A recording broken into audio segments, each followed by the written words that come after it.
ऐसे और वीडियोस के लिए सब्सक्राइब करें बिंग डॉट यूट्यूब चैनल को।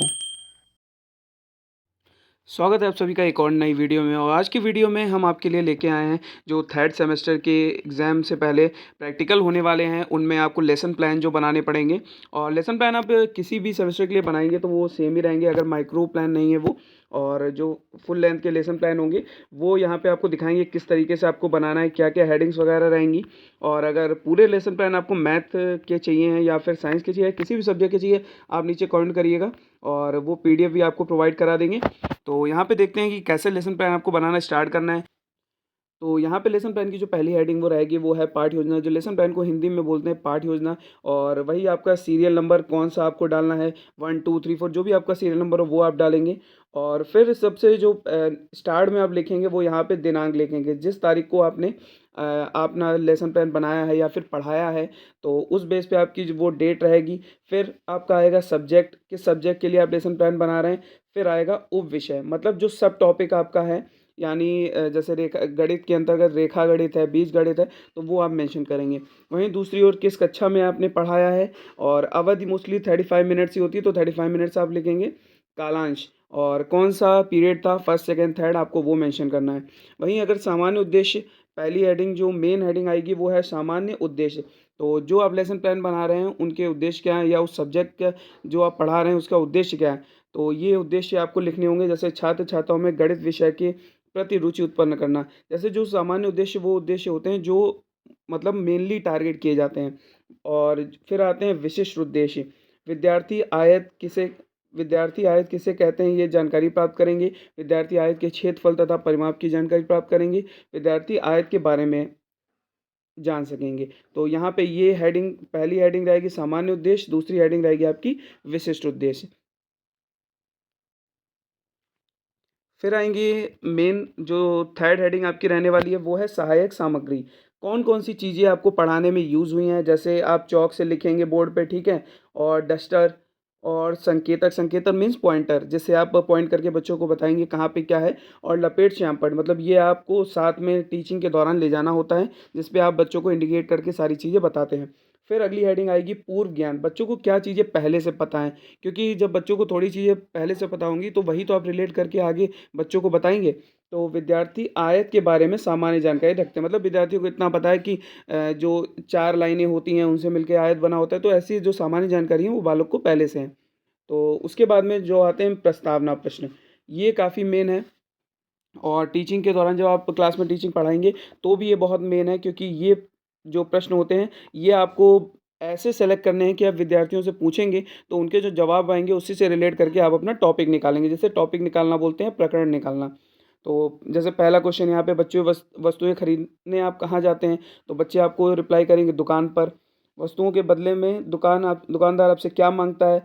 रुपए माँगता है। बच्चों, आप सभी ने ₹10 का नोट देखा है? जी हाँ। ₹10 के नोट में कितने कोने होते हैं? 4। तो ये जो 4 कोनों से बनी आकृति क्या कहलाती है? तो यहाँ पे समस्यात्मक, बच्चे कहेगा कि नोट की आकृति कैसी होती है? फिर आप उसे बताएँगे कि चलिए आज हम आयत के बारे में पढ़ेंगे। तो यहाँ पे प्रस्तावना प्रश्न, छात्र-अध्यापक कथन, छात्र क्रियाएँ, विधि, प्रश्नोत्तर, क्योंकि प्रश्नोत्तर यहाँ पे प्रश्न पुट करेंगे आप और क्वेश्चन पुट करेंगे और आंसर आपको मिलेंगे, तो प्रश्नोत्तर विधि, सारे ये लिख लेंगे आप। फिर उसके बाद में आता है उद्देश्य कथन, जो हमने आपको अभी बताया कि बच्चों आज हम सब 4 कोनों से बनी आकृति के बारे में विस्तृत अध्ययन करेंगे। फिर आता है प्रस्तुतिकरण, कि कैसे आप सारी चीज़ें डिफाइन करेंगे। इसमें देखिए मेन हेडिंग रहती है शिक्षण बिंदु, फिर आते हैं शिक्षण लक्ष्य, फिर आती हैं छात्र अध्यापक क्रियाएँ, फिर आती हैं छात्र क्रियाएँ, फिर आती है विधि एवं सामग्री, फिर आता है श्यामपट्ट कार्य। तो जैसे आयत के बारे में पढ़ाना है तो शिक्षण बिंदु ये हो जाएगा।